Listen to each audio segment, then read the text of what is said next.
تعاون دیا کیجیے گا. میرے ساتھ ہیں جناب فیاض ولانا صاحب. ولانا صاحب is a very fine journalist and of course we are please to have him. شاید ہمارے ساتھ تو نہ ہوتے مگر سنس شازیہ از ہیئر تو کہتے ہیں نا ہم اپنے پیاروں سے پیار کرتے ہیں. تو شازیہ اور ولانا صاحب کی جو وائف ہیں they used to work together, تو we are lucky and pleased to have him with us. Sir السلام علیکم, کیسے ہیں ولانا صاحب آپ؟ وعلیکم السلام عارف صاحب جی, آپ کو بھی, آپ کا تمام پروگرام دیکھنے اور سننے والوں کو بھی بالکل ٹھیک, الحمدللہ. آپ کی دعا چاہیے. آپ کیسے ہیں؟ بہت شکریہ, اللہ کا بڑا احسان ہے. ولانا صاحب میں بہت لمبا نہیں لے کے چلوں گی, میرے 3-4 سوال ہیں جن کو میں آپ کے ساتھ کروں گی, اور ظاہر ہے آپ کی ریٹینشن بھی مجھ سے کئی گنا زیادہ ہے, آپ کا ایکسپیرینس بھی اور آپ کا ایکسپوئر بھی اس کے لحاظ سے ہے. پہلی بات تو یہ ہے کہ پاکستان میں ہمیشہ ملک کی سیاست کو ایک گھر کی سیاست سے تشبیہ دیتی ہوں, آن اے ویری اسمالر اسکیل کے اوپر. بیشتر اس کی کہ میں صرف چلوں, پاکستان میں آج کورٹ نے یہ کہا ہے کہ پاکستان میں جو بلدیاتی انتخابات ہیں وہ 31 دسمبر کو ہونے چاہیے, whereas which is I don't know is it doable اور not. Islamabad high court نے الیکشن کمیشن کو بلدیاتی انتخاب 31 دسمبر, اس میں اپوائنٹمنٹس ہوا کرتی ہیں, اس میں آپ کے بیلٹ باکسز کی تقسیم ہوتی ہے, آپ کا اسکیجولنگ ہوتی ہے, اور 31 دسمبر کا مطلب ہے کہ جب ہم نے رات کو سونا ہے تو پاکستان میں 31 دسمبر ہوگا. واٹ وڈ یو سے؟ اچھا, یہ جو الیکشن کا ایک اسلام آباد کے بلدیاتی انتخابات کا پچھلے تقریباً 1.5 مہینے سے تیاریاں ہو رہی تھیں, امیدوار آ گئے تھے, وہاں پوسٹر لگے ہوئے ہیں, کارنر میٹنگز ہو رہی ہیں, ان کے جلسے ہو رہے ہیں, بڑی گہما گہمی تھی پورے ضلع اسلام آباد میں. اور اس میں 121 سیٹیں ہیں میونسپیلٹی کی جن پہ الیکشن ہونا تھا, اور تیاریاں ساری مکمل تھیں. لیکن ہوا یہ کہ وزیر اعظم پاکستان شہباز شریف صاحب کو اور ان کی گورنمنٹ کو انٹیلیجنس ایجنسیز نے رپورٹ دی, جس میں آپ کو پتا آئی بی تو ڈائریکٹلی ان کے انڈر ہے, اور آئی بی کرتی صرف فیڈرل گورنمنٹ کے لیے کام کرتی ہے. آئی ایس آئی کے ڈی جی جو ہیں وہ بھی انہیں رپورٹ کرتے ہیں, لیکن ان کی اور بھی ذمہ داریاں ہوتی ہیں, انٹرنیشنل وینچر بھی ہیں ان کے, اور اپنے آرمی انٹر فورسز کی بھی ذمہ داریاں ہیں, اور پھر گورنمنٹ کو تینوں ہیں. لیکن آئی بی تو ہولی سولی صرف فیڈرل گورنمنٹ کے لیے سرو کرتی ہے. تو انہیں خفیہ ایجنسی سے رپورٹ ملی تھی کہ ابھی جو بلدیاتی الیکشن ہو رہے ہیں اس میں آپ کی مسلم لیگ نون کی حالت بہت پتلی ہے.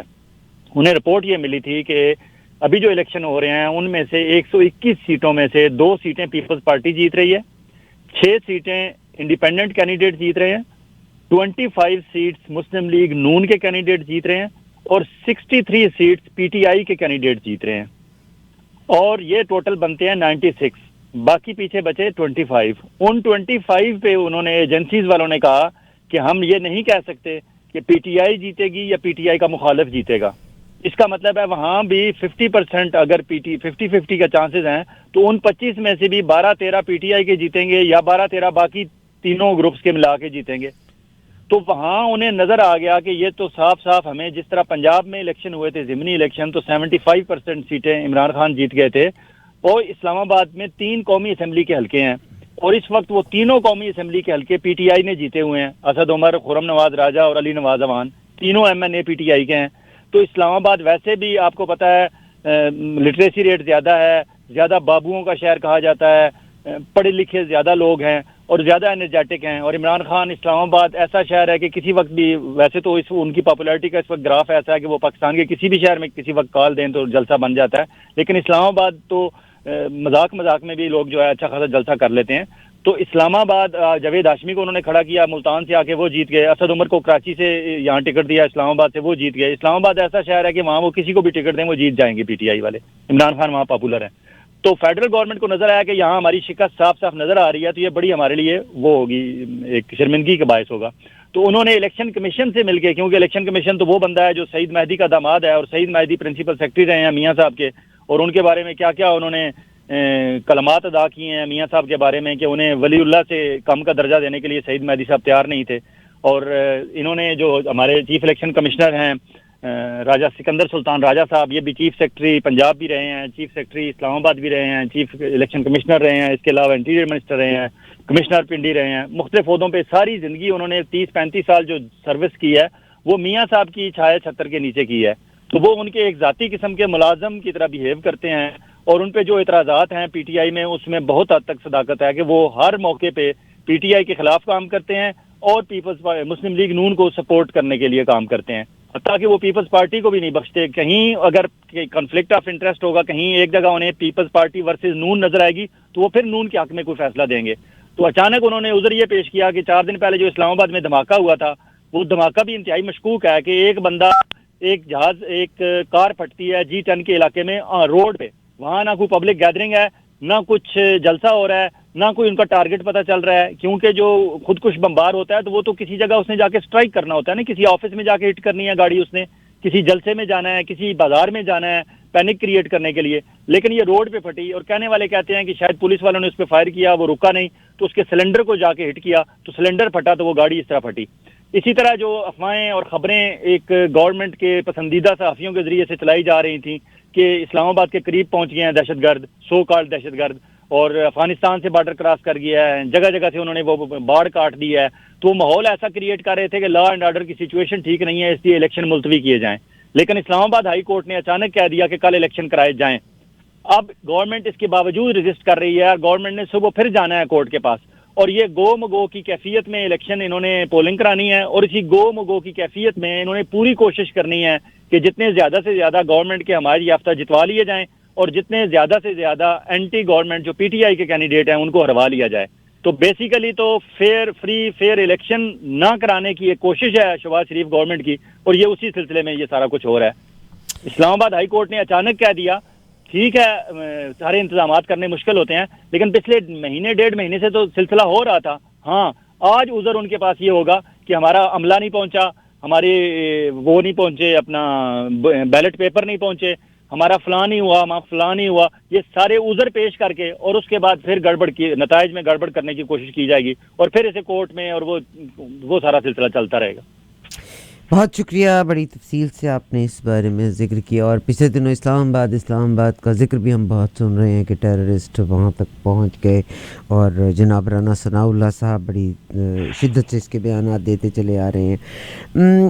میرا اگلا سوال آپ سے جو ہے وہ ایک تو اس کے حوالے سے ہو گیا، تھوڑا سا ایک چیز جس کو میں اور ڈسکس کرنا چاہتی ہوں کہ اتنا عرصہ لانگ مارچ رہا اور اس کے بعد عمران خان صاحب کو گولی لگ جاتی ہے، ایک لڑکی کی بھی ڈیتھ ہو جاتی ہے اس کے بیچ میں جو رپورٹر تھیں.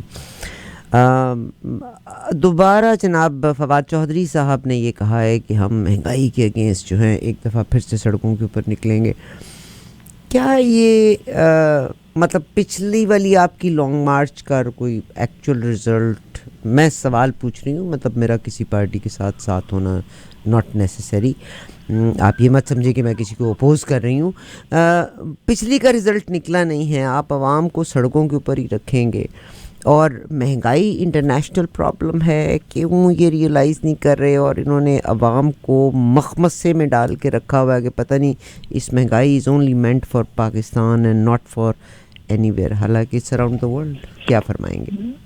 بالکل آپ کی بات ٹھیک ہے کہ مہنگائی انٹرنیشنل فینومینا ہے، لیکن انٹرنیشنلی چیزیں دیکھی بھی جاتی ہیں، گورنمنٹ ذمہ داریاں لیتی بھی ہیں، فیکٹس اینڈ فگر سامنے لا کے رکھتے ہیں، پھر اس کے بعد پبلک کو ریلیف دینے کے لیے مختلف پروگرامز اور پلانز اناؤنس کیے جاتے ہیں. لیکن یہ شہباز شریف گورنمنٹ تو جب سے آئی ہے، ایک تو انہیں پتا ہے کہ ہمیں یہ نہیں پتا کہ ہم کتنے دن ہیں، ایک بات. دوسرا انہیں یہ بھی پتا ہے کہ آج ایم کیو ایم جو ہے صبح اٹھ کے اسمبلی سے دوسری طرف بیٹھ جائے تو ہماری حکومت چلی جائے گی. ایم کیو ایم والے 7 اگر ایم این اے نہ اٹھیں، بلوچستان عوامی پارٹی والے 5 ایم این اے اٹھ کے دوسری طرف چلے جائیں تو پھر بھی ہماری حکومت نہیں بچتی. حتیٰ کہ انہیں مسلم لیگ کاف کے چودھری شجاعت صاحب کے 2 ایم این اے جو ہیں، 2 ایم این اے ہیں کاف کے اور دونوں فیڈرل کیبنٹ میں ہیں، دونوں منسٹر بنا کے انہوں نے رکھے ہوئے ہیں. 76 ممبر ہیں اس وقت فیڈرل کیبنٹ کے. مجھے نہیں پتا یہ کیبنٹ کی میٹنگ ہوتی ہوگی یا کیبنٹ کا جلسہ ہوتا ہوگا شہباز شریف صاحب کا جب بھی وہ اسلام آباد میں کرتے ہوں گے. اور ایک کیبنٹ ممبر پہ جو خرچہ ہوتا ہے اسے پی ایس، اس کا آفس، اس کی گاڑیاں، اس کا پروٹوکول، اس کا آنا جانا، اس کا لاہور، کراچی، اسلام آباد کے پورے پاکستان کے اس کے انٹرنل جو ٹریولنگ ہوتی ہے وہ ساری گورنمنٹ کے ایکسپینس پہ آ جاتی ہے.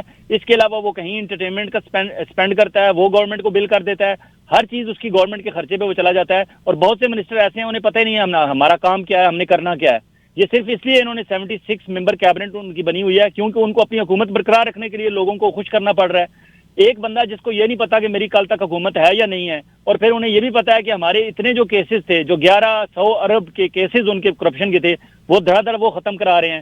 آپ دیکھیں کل کی تازہ ترین خبر یہ تھی کہ جناب اسحاق ڈار صاحب ہمارے ملک کے وزیر خزانہ جو ہیں، ان کے تمام ایسٹس جو فریز ہوئے تھے وہ سارے بحال ہو گئے ہیں۔ اب یہ شرم کی بات ہے، ہمارے ملک کا وزیر خزانہ جس کے ہاتھ میں خزانے کی کنجی ہے، وہ اتنا ڈاؤٹ فل آدمی ہے، اس کا اپنا ریکارڈ کلیئر نہیں ہے کہ اس کے اثاثے تک کرپشن کے کیسز میں فریز ہوئے ہوئے تھے، اور اب وہ حکومت میں آنے کے بعد، اور یہ وہ بندہ ہے جسے ہمارا ایئر فورس 1 لے کے آیا تھا، سرکاری ایئر فورس کا جہاز اسے لندن سے لے کے آیا تھا کہ وہ ہماری ملک کی معیشت کو پتہ نہیں کیا 4 چاند لگا دے گا۔ اور اس وقت حالت یہ ہے کہ جب پی ٹی آئی کی گورنمنٹ کی گئی تھی تو وہ دعویٰ کرتے تھے کہ ہم $25 بلین ہم جو ہے ریزرو میں چھوڑ کے گئے تھے، 25 نہیں ہوں گے، مے بی 16-17 ہوں گے۔ $17 بلین سے آج بات $7 بلین تک آ گئی ہے، اور ان $7 بلین میں $3 سے $4 بلین وہ ہیں جن کو ہم صرف دیکھ سکتے ہیں، ہم ہاتھ نہیں لگا سکتے۔ یہ ہم نے چائنا نے اور سعودی عرب نے ہمیں دیے ہوئے تھے کہ آئی ایم ایف کو اور انٹرنیشنل جو فائنینشیل انسٹیٹیوشنز ہیں ان کو یہ دکھانے کے لیے کہ دیکھیں ہمارے ریزرو میں اتنے پیسے پڑے ہوئے ہیں۔ یہ وہ ابن انشا کی ایک غزل ہے نا، اپنا اس حسن کے سچے موتی کو ہم دیکھ سکیں پر چھو نہ سکیں، جسے دیکھ سکیں پر چھو نہ سکیں، وہ دولت کیا وہ خزانہ کیا۔ تو یہ ابن انشا صاحب والے جو ہیں کہ وہ دولت کیا اور وہ خزانہ کیا، وہ $7 ارب میں سے $4 ارب جس کو ہم ہاتھ ہی نہیں لگا سکتے۔ تو پیچھے تو ہمارے پاس 1 مہینے کے بھی اس وقت ہمارے جو امپورٹ بل کی پیمنٹ کے لیے پیسے نہیں ہیں، اور ابھی پاکستان میں آپ جا کے کہیں ڈالر کسی سے مانگنے کی کوشش کریں، لوگ آپ کی طرف حیران ہو کے دیکھتے ہیں یہ کیا چیز ہم سے مانگ رہے ہیں، ڈالر ملتا نہیں ہے، لوگ پیسے لے کے پھر رہے ہیں، اور جو آفیشیل بینک کا ریٹ ہے اس سے باہر کہیں ملتا بھی ہے تو 30-40 روپے زیادہ کے ریٹ پہ ڈالر مل رہا ہے۔ اب وہ ڈالر جو ہیں بھی وہ جا کدھر رہے ہیں، کون انہیں باہر کر رہا ہے، کون انہیں سٹاک کر رہا ہے، یہ سارے جو گورنمنٹ میں لوگ بیٹھے ہوئے ہیں پتہ ہے کہ آج اگر پیسے ڈالر ہم نے کہیں سے لے کے خرید کے رکھ لیے تو اس کا آگے اتنا پیسہ ہم نے اتنا فائدہ ہوگا۔ تو یہ اصل بات یہ ہے کہ ہمارے ہاں درد نہیں ہے، کسی کے دل میں درد نہیں ہے جو حکومتوں میں بیٹھے ہوئے ہیں۔ اور آپ جو بات کرتے ہیں کہ جی ہمارے اسلام آباد میں لا اینڈ آرڈر کی سچویشن، تو یہ لا اینڈ آرڈر کی سچویشن کریٹ کی جاتی ہے جان بوجھ کے۔ ایک مہنگائی بالکل ہے، فواد چودھری نے جو کہا ہے کہ ہم مہنگائی کے خلاف کریں گے، وہ یہ بات اس لیے بھی انہیں کرنی مجبوری ہے کہ لوگ کہتے ہیں کہ بھائی آپ جب اٹھتے ہو اپنی حکومت کی بات کرتے ہو، جب اٹھتے ہو آپ یہ کہتے ہو ان کو حکومت سے گرا دو، ہمیں حکومت بٹھا دو، لیکن اصل مسئلہ غریب کا مسئلہ تو مہنگائی کا ہے۔ ابھی انہوں نے اناؤنس کیا ہے کہ 1 جنوری سے 19 روپے فی کلو گھی کی قیمت بڑھ جائے گی اور 25 روپے فی کلو چینی کی قیمت بڑھ جائے گی کل سے 1 جنوری سے، اور تیسری ایک اور چیز کی بھی پرائس جو ہے گورنمنٹ نے اناؤنس کر دیا ہے۔ عام آدمی کہتا ہے میری مہنگائی کا تو بات ہی کوئی نہیں کر رہا، تو بیسیکلی اپوزیشن کا تو کام ہی مہنگائی کی بات کرنا ہے، اور ہماری جو اپوزیشن ہے راجہ ریاض صاحب والی جو ان کے ساتھ 15-16 ایم این اے ہیں، انہوں نے تو کبھی بھی مہنگائی کی بات نہیں کرنی، تو پھر ان کا ہی کام ہے کہ یہ مہنگائی کی بات کریں، بالکل کریں۔ لانگ مارچ کا پہلے کا ریزلٹ نہیں آیا، آپ کو پتا ہے کہ ریزلٹ یہ جو لانگ مارچ ہوتے ہیں یہ سارے سلسلے ہوتے ہیں یہ دکھانے کے لیے ہوتے ہیں، اگر بیک اینڈ پہ آپ کے سکسیسفل ٹاکس یا سکسیسفل نیگوسیشن نہ ہو تو یہ سب لانگ مارچ دھرے کے دھرے رہ جاتے ہیں۔ تو بیک اینڈ پہ سکسیسفل اس لیے نہیں ہو سکے کہ باجوہ صاحب آؤٹ گوئنگ تھے، باجوہ صاحب کو جو ایکسٹینشن کا چکر تھا انہیں وہ ایکسٹینشن ملی نہیں، کوئی بندہ ان پہ ٹرسٹ کرنے کے لیے تیار نہیں تھا، نہ موجودہ حکومت، نہ عمران خان، نہ کوئی اور پھر باقی جو آرمی کے اندر جو کور کمانڈرز کی ایک اندر ان کی جو وائب تھی وہ بھی ان کے خلاف جا رہی تھی، تو لوگوں نے کہا کہ فریش سٹارٹ لیں، نئے بندے کو لے کے آئیں، انہیں جانے دیں۔ اب نیا بندہ جو آیا ہے اس کے بارے میں ایک جنرل جو پرسیپشن بنا دیا گیا ہے کہ وہ جو حافظ قرآن ہیں، وہ سید ہیں، وہ او ٹی ایس سے آئے ہیں، ینگ ہیں، انرجیٹک ہیں، اسٹریٹ فارورڈ ہیں، آنیسٹ آدمی ہیں۔ ایک تو اس بندے کو اپنے اس چیز کو برقرار رکھنا ہے، دوسرا ابھی انہوں نے فیلڈنگ سیٹ کرنی ہے، اپنی فیلڈنگ سیٹ کرنے میں انہیں مشکلات پیش آ رہی ہیں کیونکہ ابھی تک باجوہ صاحب کی سوچ والے اور باجوہ صاحب کی طرح کے لوگ ابھی تک موجود ہیں، انہیں اپنی فیلڈنگ سیٹ پراپر وہ نہیں کر پا رہے، انہیں ابھی بھی ٹائم لگے گا 2-4 ہفتے کا، اور جب وہ فیلڈنگ سیٹ نہیں کریں گے، وہ کسی چیز کی ذمہ داری آگے لینے کے لیے تیار نہیں ہے، تو وہ عمران خان کو یا احتجاجی گروپ جو ہے جو لانگ مارچ گروپ ہے ان کو کیا گارنٹی دیں، کوئی گارنٹی دینے کے لیے تیار نہیں ہے، اسی لیے پچھلے لانگ مارچ کا کوئی نتیجے نہیں نکل رہے، اور پھر اوپر سے یہ آڈیوز ویڈیوز یہ سارا کچھ، اس سے عمران خان کا گراف بری طرح خراب کیا گیا ہے، اور یہی کوشش تھی موجودہ گورنمنٹ کی کہ اس کا گراف اتنا خراب کر دیا جائے کہ یہ جو ایک وائب ایک بنی ہوئی تھی کہ شاید یہ الیکشن ہوں گے تو 2/3 میجورٹی لے لے گا، یہ 2/3 میجورٹی نہ لے سکے۔ 2/3 میجورٹی سے ہر بندہ ڈرتا ہے۔ فار ایگزامپل ہم انٹرنیشنل پالیٹکس کی بات کرتے ہیں کہ لوگ کہتے ہیں، اور یا مقبول جان اور دوسرے تجزیہ کاروں نے کہا ہے کہ پاکستان ایک اور بڑی جنگ کے دہانے پہ کھڑا ہے، شاید ہمیں ایک اور بڑی جنگ لڑنا پڑے، پہلے ہم نے کسی کی جنگ کسی کے بیک یارڈ میں لڑی تھی، شاید اس دفعہ ہمیں اپنے بیک یارڈ میں یا اپنے بارڈر پہ جنگ لڑنی پڑ جائے، اور یہ انتہائی افسوسناک جنگ ہوگی کیونکہ افغان حکومت جو ہے، چاہے وہاں طالبان کی حکومت ہو، چاہے شمالی اتحاد کی ہو، چاہے کسی اور کی ہو، وہ ایک دوسرے ملک کی حکومت ہے. انہوں نے اپنا انٹرسٹ دیکھنا ہے. اور افغانیوں کا مسئلہ یہ ہے کہ انہیں پچھلے 20-25 سالوں میں ان کے ذہنوں میں پاکستان کے خلاف اتنا زہر بھر دیا گیا ہے کہ عام افغانی جو ہے وہ بے شک 30-35 سال سے 30-35 لاکھ لوگ افغان مہاجرین پاکستان میں رہے ہیں. ان کے بچے یہاں پیدا ہوئے ہیں، انہوں نے پڑھا یہاں ہے، انہوں نے جابز یہاں کی ہیں، انہوں نے سکلز یہاں سے لیے ہیں، حتیٰ کہ انہوں نے کرکٹ ٹیم یہاں سے ٹرینڈ کر کے کرکٹ ٹیم بنائی ہے. اور جب یو اے ای میں میچ ہوگا پاکستان اور افغانستان کا، اور میچ میں ایک ٹیم ہارتی ہے ایک جیتتی ہے، لیکن یہ فرسٹ ٹائم ہسٹری میں ہوا کہ افغانستان دنیا بھر کی ٹیموں سے ہارا، آرام سے گھر چلا گیا. جس دن پاکستان کی ٹیم سے وہ ہارے، انہوں نے وہاں لوگوں کو اسٹیڈیم میں مارا اور کرسیاں اکھیڑی، اور پھر وہاں یو اے گورنمنٹ کو 150 بندوں کو، افغانیوں کو کیمرہ سی سی ٹی وی کیمرہ سے کی مدد سے پکڑ کے انہیں وہاں سے ڈیپورٹ کرنا پڑا. کیوں؟ کہ ان کے ذہنوں میں ہمارے خلاف زہر بھر دی گئی ہے. زہر بھرنے والے کون تھے؟ اس کی دوسری صورت یہ ہے کہ افغانستان میں لوگ کہتے ہیں کہ وہاں پاکستان کا تو بڑا اثر و رسوخ ہے، پاکستان کا اثر و رسوخ ہے، لیکن دو حصے ہیں افغانستان کے، ایک نارتھ کا ہے، ایک ساؤتھ کا ہے. ساؤتھ میں اکثریت پشتون ہے، ساؤتھ میں اکثریت مذہبی رجحان رکھنے والے طالبان ٹائپ لوگ ہیں اور طالبان کی حمایت یافتہ سیاسی پارٹیوں کے لوگ ہیں. وہ واقعی پاکستان کی طرف انکلائنڈ ہیں کیونکہ وہ پاکستان کے مدرسوں میں پڑھے ہیں، پاکستان کے ساتھ زیادہ ان کا بہتر ہے. لیکن جو نارتھ والے ہیں، شمالی اتحاد والے ہیں، پروفیسر احمد شاہ مسعود اور ان کے جو ماننے والے تھے، وہ جب بھی وہاں پرابلم ہوا وہ انڈیا بھاگ گئے اور انڈیا میں ہی انہوں نے پناہ لی اور انڈیا میں ہی رہے اور وہاں سے ہی وہ زیادہ پڑھے لکھے تھے. کابل یونیورسٹی کے 60 to 70%، جب کابل یونیورسٹی اپنے عروج پر تھی اس وقت بھی 60 to 70% اسٹوڈنٹس شمالی اتحاد کے ناردرن کے ہوتے تھے. ساؤتھ کے لوگ وہاں کابل یونیورسٹی میں جا کے نہیں پڑھتے تھے. کیوں؟ وہ صرف مدرسوں میں جاتے تھے، ان کے یہاں رجحان ہی نہیں تھا. تو وہ جو لوگ تھے جو پڑھے لکھے تھے، وہاں کا ریڈیو افغانستان کا، افغانستان کے ٹیلی ویژن چینل، افغانستان کا سینما، افغانستان کے اخبارات، افغانستان کے تمام کمیونیکیشن کے ذرائع ابلاغ جتنے ہیں وہ سارے ان شمالی اتحاد والوں کے ہاتھ میں تھے جو پرو انڈیا تھے.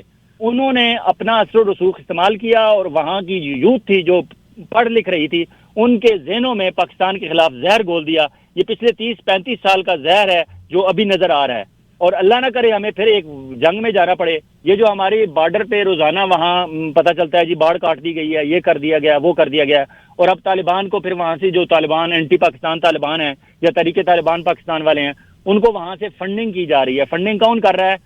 انڈیا تو بظاہر کر رہا ہے، لیکن انڈیا کے علاوہ بھی بہت ساری دنیا کی طاقتیں ہیں جن کا انٹرسٹ ہے اس ایریا میں، افغانستان میں، تو وہ بھی انہیں فنڈنگ کریں گے پاکستان کو پرابلم اور پاکستان کو نیل ڈاؤن کرنے کے لیے. کیونکہ پاکستان چائنا کی دوستی امریکہ اور اقوام عالم کی آنکھوں میں کھٹکتی ہے. وہ کبھی بھی نہیں چاہتے کہ پاکستان اور چائنا کی دوستی کا سلسلہ چلتا رہے، ان کا گوادر جو ہے وہ پراسپر کرے اور پاکستان ایک ترقی یافتہ اور خوشحال ملک بنے.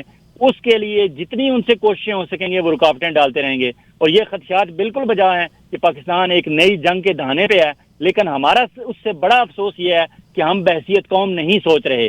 ہمارے ہاں ہوا کیا، ہمیں اس پرابلم میں ہمیں کیوں دھکیلا کیوں گیا؟ ایک تو یہ کہ امریکہ نے اپنی جو خفت مٹانی تھی، انہوں نے کھسیانی بلی کھمبا نوچے کہ کس بری طرح انہیں افغانستان سے بھاگنا پڑا. اور پھر اگلے دن ہمارے D G I S I, اس وقت کے D G I S I فیض حمید صاحب سرینا ہوٹل کابل میں چائے کا کپ لے کے کھڑے تھے، اور وہ تصویر صرف اس لیے آن ایئر کی گئی کہ وہ امریکہ میں نیو یارک ٹائم اور واشنگٹن پوسٹ میں جب چھپی تو وہ ایک ان کے منہ پہ تماچا تھا کہ یہ دیکھو آپ کو تو ہم نے بگا دیا، now we are here, now we are going to rule the Afghanistan. تو یہ ان کے لیے بہت تھا. پھر اوپر سے جب وہاں انہوں نے اپنا ایک جو گورنمنٹ کے ساتھ امبیڈڈ جرنلسٹ ہوتے ہیں ان میں سے ایک جرنلسٹ اسلام آباد بھیجا، اور اس نے جب عمران خان سے پوچھا کہ کیا آپ اڈے دیں گے امریکہ کو، تو عمران خان نے بڑے ٹھوک بجا کے ایبسلیوٹلی ناٹ کہا. تو اس ایبسلیوٹلی ناٹ کا جو ہمیں خمیازہ ہے وہ بہت دیر تک ہمیں بھگتنا پڑے گا. لیکن حکومتیں اس طرح کہتی ہیں ایبسلیوٹلی ناٹ. آپ کو یاد ہوگا جب ذوالفقار علی بھٹو یو این میں گئے تھے اور جب ہمارے مفاد کے خلاف بات ہوئی تھی تو ذوالفقار علی بھٹو وہاں ریزولوشن پھاڑ کے اٹھ کے آ گئے تھے. ان کا وہ ریزولوشن پھاڑ کے اٹھ کے آنا ایک بہت بڑا کریجس ایکٹ تھا. اور جو خوددار قومیں ہوتی ہیں وہ اس طرح کرتی ہیں، لیکن خوددار قومیں اس کے خمیازہ بھگتنے کے لیے، اس کے آفٹر ایفیکٹس کے لیے، اس کے جو ازالہ ہوتا ہے اس کو بھگتنے کے لیے تیار رہتی ہیں. اور وہ تیار تب ہوتی ہیں جب پوری قوم یونائٹڈ ہو. ہمارے ہاں مسئلہ یہ ہے، ہمارے ہاں یونائٹڈ کے حساب سے ہم کہیں کہ جی ہم یونائٹڈ ہیں، ہمارے اندر نہ مسلم لیگ نون یونائٹڈ ہے، نہ پیپلز پارٹی اندر میں یونائٹڈ ہے، نہ پی ٹی آئی یونائٹڈ ہے. کو جا کے ہم اوور آل ایز اے قوم یونائٹڈ ہوں. انٹرنیشنل فرنٹ پہ ہمیں یونائٹڈ ہونا چاہیے. میں بلاول بھٹو جب فرسٹ ٹائم امریکہ آئے تو انہوں نے اپنے پہلے اس میں انٹرویو میں کہا تھا کہ یس رشیا جانا ہمارا ایک قومی فیصلہ تھا, ہمارا نیشنل فیصلہ تھا, وہ عمران خان کا فیصلہ نہیں تھا. وہ اچھی بات انہوں نے کی, لیکن بعد میں جب امریکنز نے انہیں اوپر نیچے بہت ساری بریفنگز دی, اس کے بعد بلاول بھٹو کا پتہ نہیں کیا ہوا کہ بلاول بھٹو اس نیشنل سٹانس سے ہٹتے گئے. لیکن اب لیٹسٹ سچویشن یہ ہے کہ اب جناب 19 اور 20 جنوری کو رشین وہاں جو ان کے انرجی کے منسٹر ہیں ان کا ایک ڈیلیگیشن, ان کی لیڈرشپ میں ایک رشین ڈیلیگیشن اسلام آباد آ رہا ہے, اور 19 اور 20 کو وہ تیل کی خریداری پہ بات ہوگی. اب پتہ نہیں کہ شہباز شریف صاحب میں اتنی کرج کہاں سے آئے گی, یا شہباز شریف صاحب وہ جس طرح نوائے وقت کی پیشانی پہ لکھا ہوتا تھا کہ ظالم حکمران کے سامنے کلمہ حق ہے نا جہاد ہے, اور ہم کہتے تھے کہ ہاں یہ نوائے وقت والے کہتے تو ہیں ظالم حکمران کے سامنے کلمہ حق, لیکن یہ ظالم حکمران سے پہلے پوچھ لیتے ہیں, اجازت لے کے کلمہ حق اس کے سامنے کہتے ہیں. پتہ نہیں شہباز شریف صاحب نے رشین ڈیلیگیشن کو ویلکم کرنے کے لیے یا ان سے تیل کے سودے پہ بات کرنے کے لیے امریکی اکاؤنٹ سے اجازت لے لی ہوگی پہلے, otherwise this is going to be under blow, کہ یہ بھی ایک ہمارے لیے مسئلہ ہوگا کہ جب عمران خان روس گیا تو ہم نے اتنا مائنڈ کیا, اب آپ کی کیسی ضرورت ہوئی کہ آپ نے پہلے مصدق ملک کو اور ایک ڈیلیگیشن بھیج کو وہاں بات کی, اور اب وہاں سے رشین انرجی منسٹر کا ڈیلیگیشن اسلام آباد آ رہا ہے اور آپ سٹل تیل کی خریداری پہ ان سے بات کر رہے ہیں. ہماری تو مجبوری ہے, ہمیں اگر 30% 40% پہ چیپ کہیں سے تیل ملے گا تو ہم نے تو لینا ہے, ہمارے پاس تو پیسے ہی نہیں ہیں تیل خریداری کے لیے, ہم تو بالکل باٹم راک پہ پہنچ چکے ہیں. لیکن ہماری as a nation as a قوم ہمیں یہ جو اب قومی حکومت کی باتیں ہو رہی ہیں یہ ساری اس وجہ سے ہو رہی ہیں کہ ہم اس نہج پہ پہنچ چکے ہیں کہ جہاں ہمیں United next 6 months 1 year 2 year کے لیے ایز اے نیشن کھڑا ہونا پڑے گا.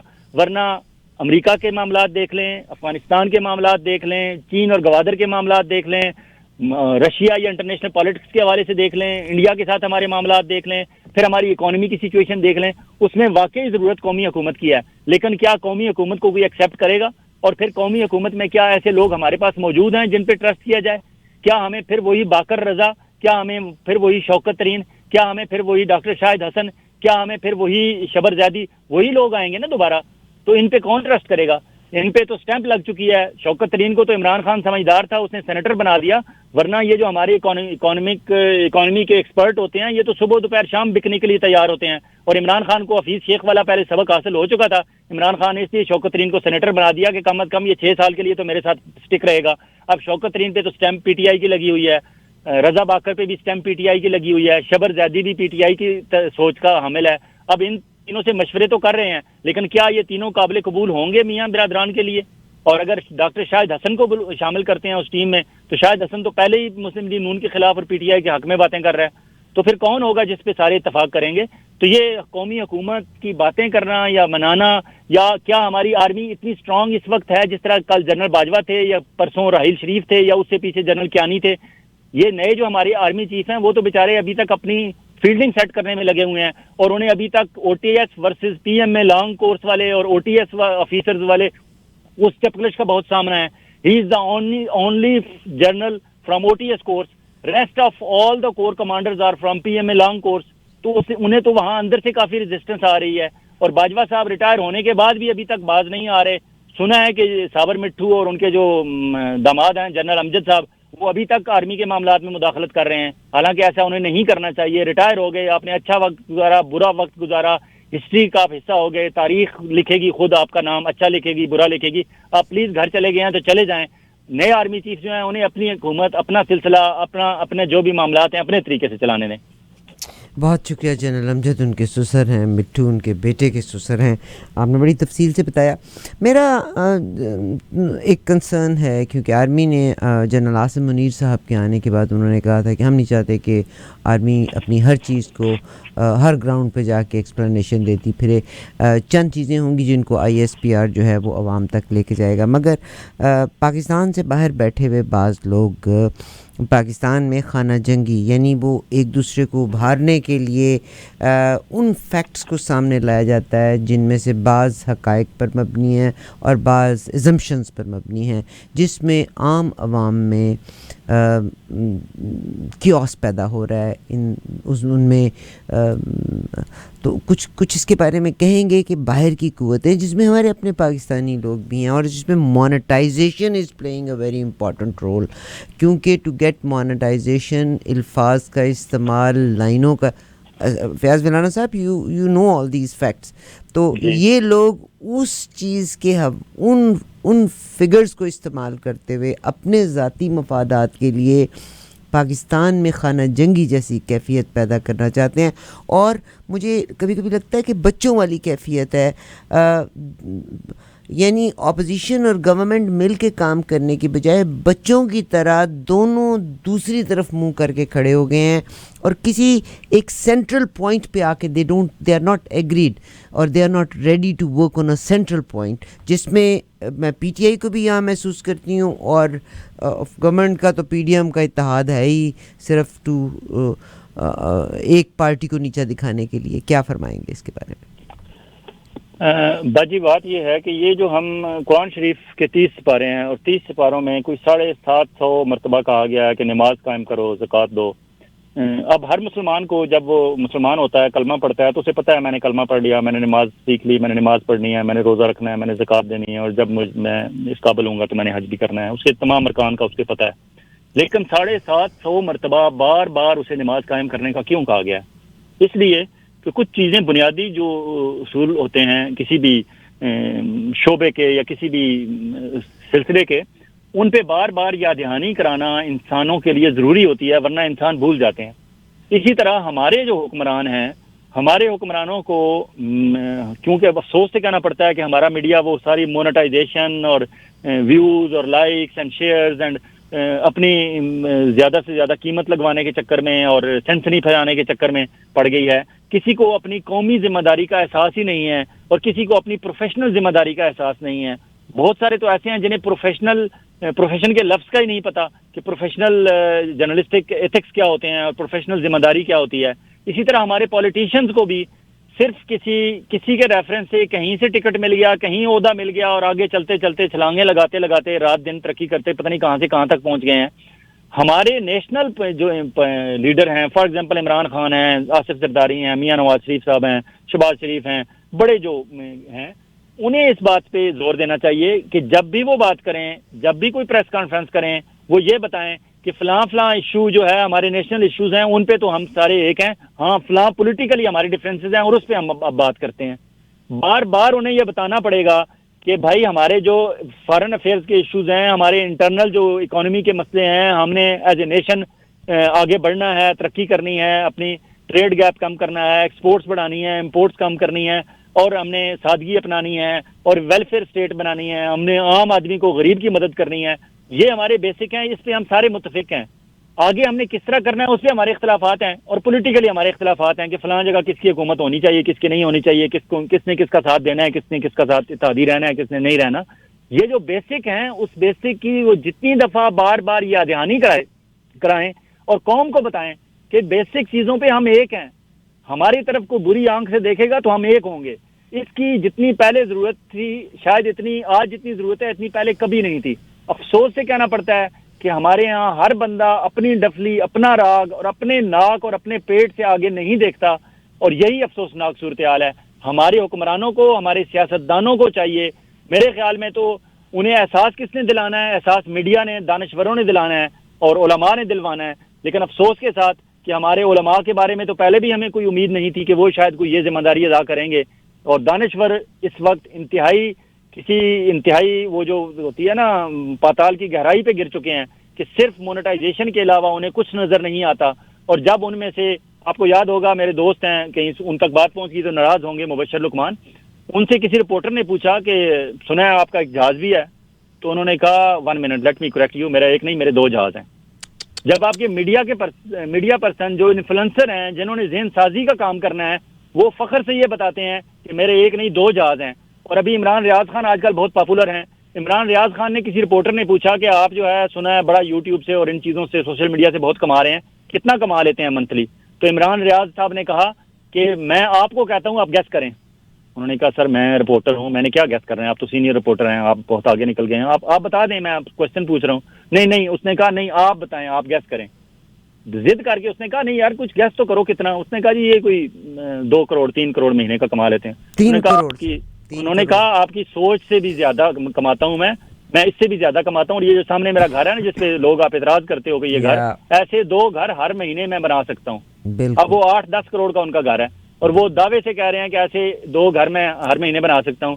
لیکن کہاں سے بناتے ہیں؟ وہی جو سنسنی ہے, وہی جو ہر 2 منٹ بعد ایک نیا ویلاگ لے آنا, اس میں کوئی بات ہو یا نہ ہو, صرف سنسنی پھیلائے رکھنا, اور ایک حلقے کو, ایک پی ٹی آئی والوں کو لے کے, ایک جتھے کو لے کے ان کو لیڈ کرتے رہنا.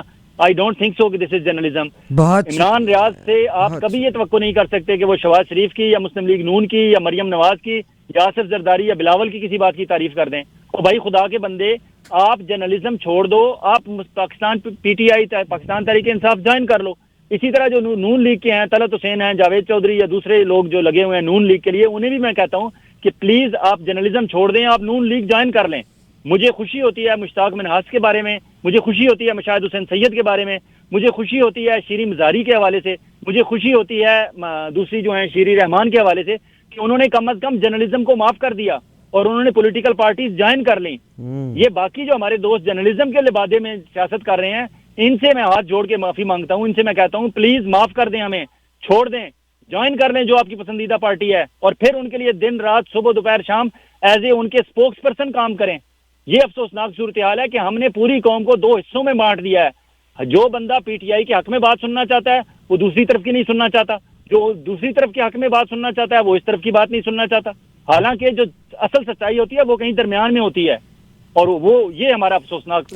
بہت شکریہ فیاض ویلانہ صاحب, اتنی خوبصورت بات کی. میں سامعین آپ سے کہتی ہوں کہ ریڈیو کے پر ہم آپ کو خداحافظ کریں گے, کیونکہ بہت آج فیاض ویلانہ نے جو بات کی میں اس کو تھوڑا ایلیبوریٹ کرنا چاہتی ہوں, ریننگ کے ساتھ ہی کروانا چاہتی ہوں. ریڈیو پہ ہم خداحافظ کہیں گے. ہمارا لوکل نمبر 6478724900, یہ نمبر ڈائل کر کے, یا آپ ہماری ویب سائٹ پہ آئیں تو آپ ٹیلی ویژن دیکھ سکتے ہیں, اور ٹیلی ویژن پہ ہم اگلے 5-7 منٹ انہی چیزوں کو کرنے کے لیے آپ کے ساتھ موجود ہوں گے. ریڈیو سے ہم خداحافظ چاہیں گے, مگر you just dial local number 6478724900. Crystal clear آپ کو آواز آئے گی, یا آپ ہماری ویب سائٹ پہ آ جائیں تو یو کین واچ اس. فیاض ویلانہ صاحب, آپ نے مبشر لقمان صاحب کا ذکر کیا, عمران ریاض کا. جنرل رانی کے گرینڈ سن ہیں مبشر لقمان, اور آپ دیکھیے یہ اندر یہ سارے کے سارے ملے ہوئے ہیں. ڈیفینس میں گھر ہے ان کا بھی, میرا خیال ہے جے بلاک میں یا کے بلاک میں ہی گھر ہے, بڑا گھر ہے ان کا. They are very proud financially, they are all strong people. Imran Riaz کے بارے میں آپ نے بات کی, تو جس طرح سے آپ نے بالکل فرمایا, I personally had a chance ان سے ایک دفعہ بات ہونے کا, اور ان کو اتنا فخر ہے کہ میں تو یوٹیوب سے اور گوگل سے اتنے پیسے بنا رہا ہوں کہ آپ سوچ بھی نہیں سکتے, 3 کے 4 کروڑ آ سکتے ہیں. میرے پاس پوری منی ٹریل ہے.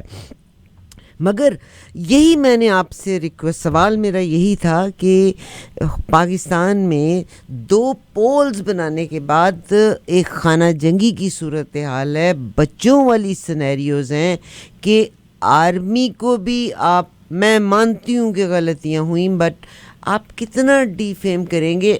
آپ دونوں اداروں کو یا عام عوام کو آمنے سامنے تو نہیں کھڑا کر سکتے. ہمیں پہلے صرف ویسٹرن بارڈر سے ہی, ایسٹرن بارڈر سے ڈر تھا, اب ہمیں ویسٹرن بارڈر سے بھی ڈر ہے. اور کل ہی کی خبر تھی, یہ انٹیلیجنس کی رپورٹ تھی کہ شاید بنجمن نتن یاہو نے ٹیک اوور کر لیا ہے پاور کو الائنس کے ساتھ ان اسرائیل. اٹ مائٹ بی پاسبل کہ اسرائیل بھی اٹیک کر دے ایران کے اوپر, تو پھر اس کا مطلب ہے کہ ہمارے ایک اور بارڈر کی اندر کی طرف بھی آ کے آگ لگ گئی.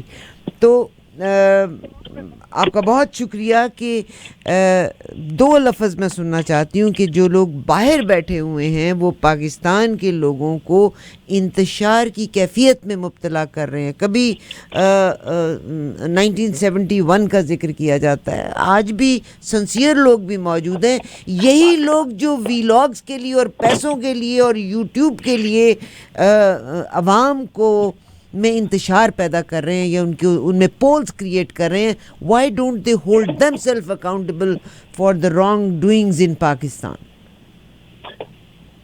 اصل میں بات یہ ہے کہ جب تک آپ جیسے لوگ جو درمیان کی بات کرتے ہیں کرتے رہیں گے, اس وقت تک لوگوں کو احساس ہوتا رہے گا. یہ آواز نہیں دبنی چاہیے.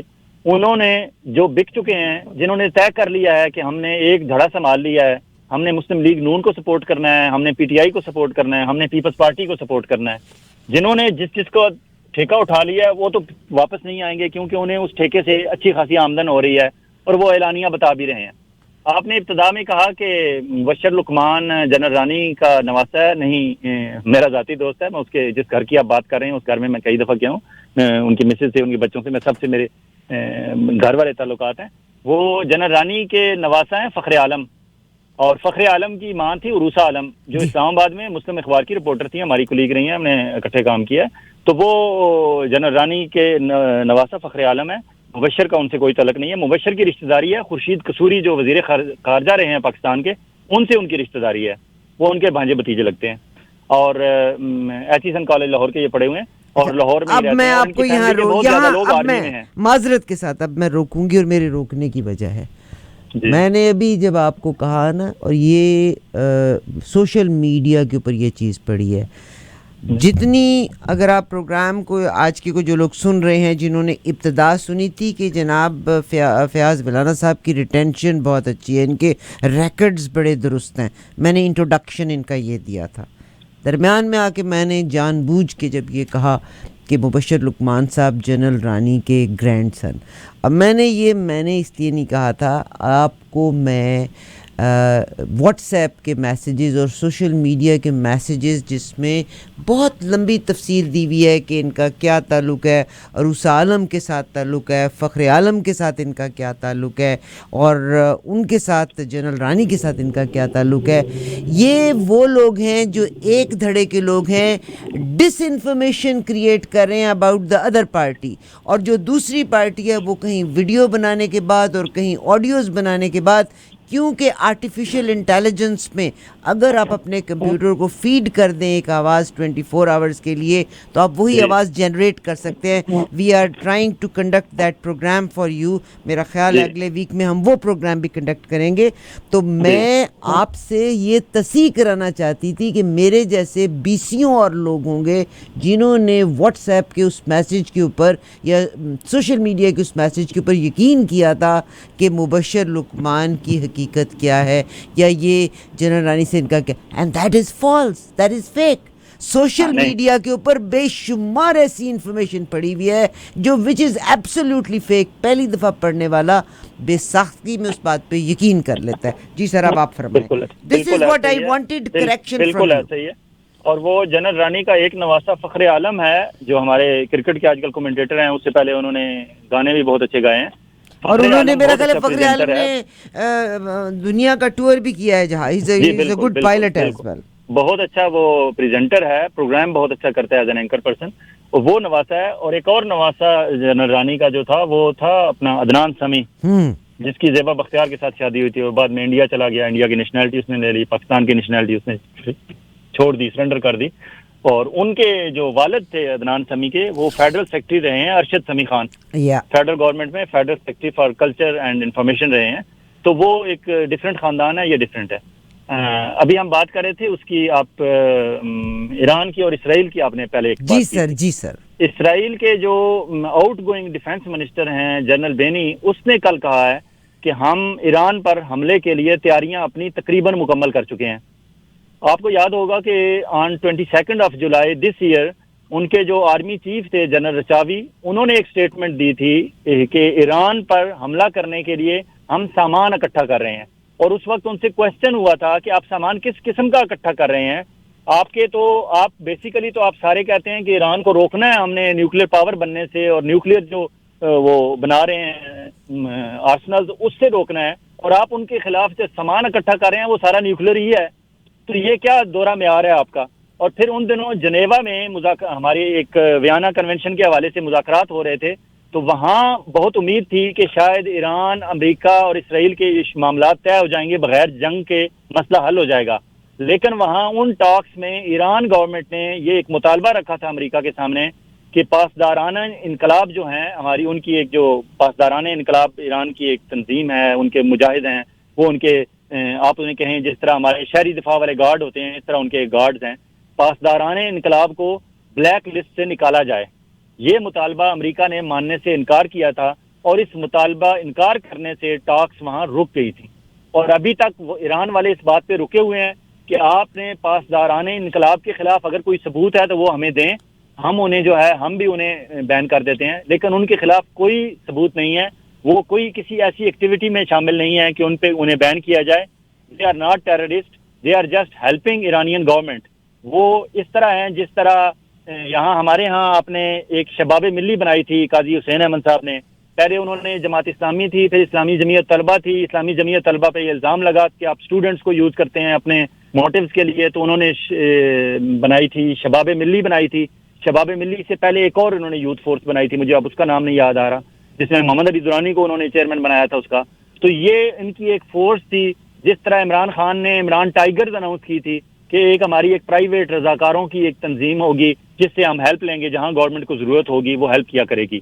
تو یہ بیسیکلی جس طرح عمران ٹائیگر تھے، ٹائیگر فورس تھی، اسی طرح پاسدارانہ انقلاب ایران کی ایک ٹائیگر فورس ہے. وہ کہتے ہیں انہیں بلیک لسٹ سے نکالا جائے، وہ نکال نہیں رہے، بات وہاں رکی ہوئی ہے. لیکن ایران والے، اب یہ آؤٹ گوئنگ ڈیفینس منسٹر نے بھی جاتے ہوئے کہہ دیا، ان کا آرمی چیف پہلے کہہ چکا ہے، تو وہاں ٹینشن تو ہے. لیکن اس کے باوجود جو تجزیہ کار ہیں وہ کہتے ہیں کہ اگر اسے ایران کو آج بھی اسرائیل کو آج بھی حملہ کرنا پڑے، still they need minimum 2 months to attack on Iran. اور ایسی صورت انشاءاللہ نہیں بنے گی، کیونکہ جنگ آپ کو پتہ ہے پورے خطے میں تباہی لاتی ہے، اور اسپیشلی اگر اسرائیل ایران پر نیوکلیئر یوز کرے گا ویپن تو اس کا نقصان ہمیں بھی ہوگا. ہمارے نیکسٹ ڈور نیبر ہیں، ہم کس طرح پھر محفوظ رہ سکتے ہیں اس بلا سے؟ اللہ نہ کرے ایسا کچھ ہو. آمین ثم آمین. مگر یہ خطرات، اگر وہ کہتے ہیں where there is a smoke there is a fire, where there is a fire there is a smoke، یہ نیوز تو گردش کر رہی ہے. بہت شکریہ. میں نے آج کے پروگرام کو یہیں کنکلوڈ کرتی ہوں کہ نمبر 1 سوشل میڈیا کے اوپر آپ جب دیکھتے ہیں پروگرامز کو تو میری آپ سے ریکویسٹ ہے کہ تھوڑی سی اپنی ججمنٹ ضرور رکھیے گا. بعض اوقات ہم سنی سنائی پہ، جس میں بہت ساری انفارمیشن سوشل میڈیا پہ اتنی غلط ہے. آپ امیجن کیجئے گا، شاید فیاض ویلانہ صاحب آپ کی نظر سے بھی گزرے ہوں، ایک آرٹیکل تھا جو وسعت اللہ خان صاحب کے نام سے وہ آرٹیکل چھپا تھا، اور جب میں اس آرٹیکل کو پڑھتی بھی ہوں نا تو وسعت اللہ خان کا طرز تحریر وہ ہے ہی نہیں جو وسعت اللہ خان کو پڑھتے ہیں. تو بہت سے لوگ تحریروں کو بعض لوگوں کے نام سے، اور وہ سب کا سب ڈس انفارمیشن ہوتی ہے، بہت سے لوگ ان تحریروں کو پڑھنے کے بعد یقین کر لیتے ہیں. تو دس از اے سوشل میڈیا. آپ لوگوں پہ، مجھ پہ رسپانسبلٹی بہت زیادہ ہے ٹو جج کہ میں صحیح فیصلہ کر رہا ہوں یا غلط کر رہا ہوں. دوسری بات یہ ہے کہ جو آپ وی لاگ سنتے ہیں، وی لاگز میں دے آر میکنگ منی. آپ کے politicians they are making money. Journalist, some of the people جو ایک سائڈ کی مکمل بات کرتے ہیں، دے آر میکنگ منی. مگر اگر آپ ایک سائڈ کی بات سننے کے بعد اس کا کاؤنٹر سائڈ کو نہیں دیکھتے تو you are doing injustice to yourself and you are doing injustice to the country. میں نے اگر غلط کہا ہے تو مجھے کریکٹ کیجیے گا. فیاض ویلانہ صاحب، آپ کے وقت کا بہت شکریہ. بہت شکریہ، آپ نے بالکل بات ٹھیک کی ہے. اور اصل بات یہ ہے کہ ہمارے ہاں یہ جو سنی سنائی بات کو آگے چلانے والا ہے، سمجھدار لوگ تو رک جاتے ہیں، دیکھ لیتے ہیں تھوڑا سا، لیکن بہت زیادہ ہم میں سے اکثریت ایسی ہے جو آگے چلا دیتی ہے. یہ وہ جو کہتے ہیں نا کہ بندر کے ہاتھ میں اس طرح آ گیا. ہماری قوم کے ہاتھ میں، پاکستان میں آپ کو پتا ہے کھانے کو روٹی ہے یا نہیں ہے؟ 22 کروڑ آبادی میں سے 9 کروڑ سمارٹ فون ہیں پاکستان میں. سمارٹ فون 9 کروڑ ہیں پاکستان میں. اس میں کچھ ایسے بھی ہوں گے جنہوں نے 2 رکھے ہوئے ہوں گے، لیکن وہ 1%، 2% یا 5% ہوں گے. باقی 95% نے تو ایک بندے نے ایک سمارٹ فون رکھا ہوا ہے. اور سمارٹ فون بہت ساری قوموں میں، اگر آپ وہاں سے کہیں سے اکٹھے کریں اسٹیٹس، تو کسی کنٹری میں اتنی ہائی ریشیو نہیں ہوگی سمارٹ فون یوزر کی as with proportion to their population. تو ہمارے ہاں لوگوں کے پاس سمارٹ فون آ گئے ہیں، چیزیں آ گئی ہیں، اور اسے دھڑا دھڑ ہم آگے چلائے جا رہے ہیں، یہ دیکھے سوچے سمجھے بغیر کہ ہم کتنا زیادہ نقصان کر رہے ہیں لوگوں کا. فار ایگزامپل، ابھی جو آڈیو ویڈیو ٹیپس آ رہی ہیں، جن 2 لوگوں کو اس میں بتایا جاتا ہے کہ یہ عمران خان ہے یا عائلہ ملک ہے، یہ زلفی بخاری ہے یا بشرا بیگم ہے، یہ فلاں ہیں یہ فلاں ہیں، 2 جن بندوں کی وائس دی جاتی ہیں، وہ تو خراب ہوئے، بدنام ہوئے ہی ہوئے. لیکن ان گفتگو میں جن باقیوں کا ذکر ہوتا ہے کہ فار ایگزامپل چودھری شجاعت صاحب نے سینیٹر یاسمین شاہ کے ساتھ یہ کیا، فلاں نے فلاں کے ساتھ یہ کیا، فلاں نے فلاں کے ساتھ یہ کیا، تو ایک آڈیو میں وہ 5، 6، 10 بندوں کو نقصان پہنچا کے چلے جاتے ہیں. اور پھر یہ اتنے سینسیٹیو ایشوز ہوتے ہیں کہ ہمارے یہاں آپ کو پتہ ہے غیرت کے نام پہ قتل اور اس طرح کی چیزیں. آپ لوگ سوچتے نہیں ہیں کہ یہ خواتین کا ایشو ہے، اور یہ خواتین ساری اسی طرح ہیں جس طرح میری اور آپ کی بہنیں اور مائیں ہیں. اگر ہماری ماں، ہماری بہن یا ہماری بیگم یا ہماری بیٹی بھتیجی بھانجی کے بارے میں اگر کوئی بندہ اس طرح کی بات کرے گا یا اسے سرکولیٹ کرے گا تو ہمیں کیسا فیل ہوگا؟ لوگوں کو یہ سے فارورڈ کرنے سے پہلے لوگوں کو یہ سوچنا چاہیے کہ عائلہ ملک کسی کی بہن بھی ہے، کسی کی بیٹی بھی ہے، کسی کی بہو بھی ہے. اسی طرح یاسمین شاہ جو سندھ کی سینیٹر ہیں جن کے بارے میں چوشیات صاحب کے حوالے سے کہا گیا ہے، تو یاسمین شاہ کے ہسبینڈ پپو شاہ وہ بھی ایک جیتا جاگتا انسان ہے. وہ کیا سوچتا ہوگا کہ میری وائف ایک ایجڈ خاتون ہے، اس کے بارے میں یہ کیا باتیں سرکولیٹ کر رہی ہیں مارکیٹ میں؟ تو یہ ہمیں یہ سوچنا چاہیے. اور پھر ہمارا مذاق ہمارے نیکسٹ ڈور نیبر، کیونکہ ان کی لینگویج اردو ہندی ایک جیسی ہے، تو جتنا واویلا پاکستان میں ہوتا ہے اس سے 10 گنا زیادہ واویلا انڈیا میں ہوتا ہے. تو انڈیا والے پھر ہمارا مذاق اڑاتے ہیں، ٹھٹھا اڑاتے ہیں اور کہتے ہیں کہ یہ قوم تو تباہ ہو چکی ہے، اخلاقی طور پر بھی تباہ ہو چکی ہے، اکنامیکلی بھی تباہ ہو چکی ہے، اور ٹریڈ اور کامرس میں تو ان کا ہمارے ساتھ کوئی مقابلہ ہی نہیں ہے. They are know where.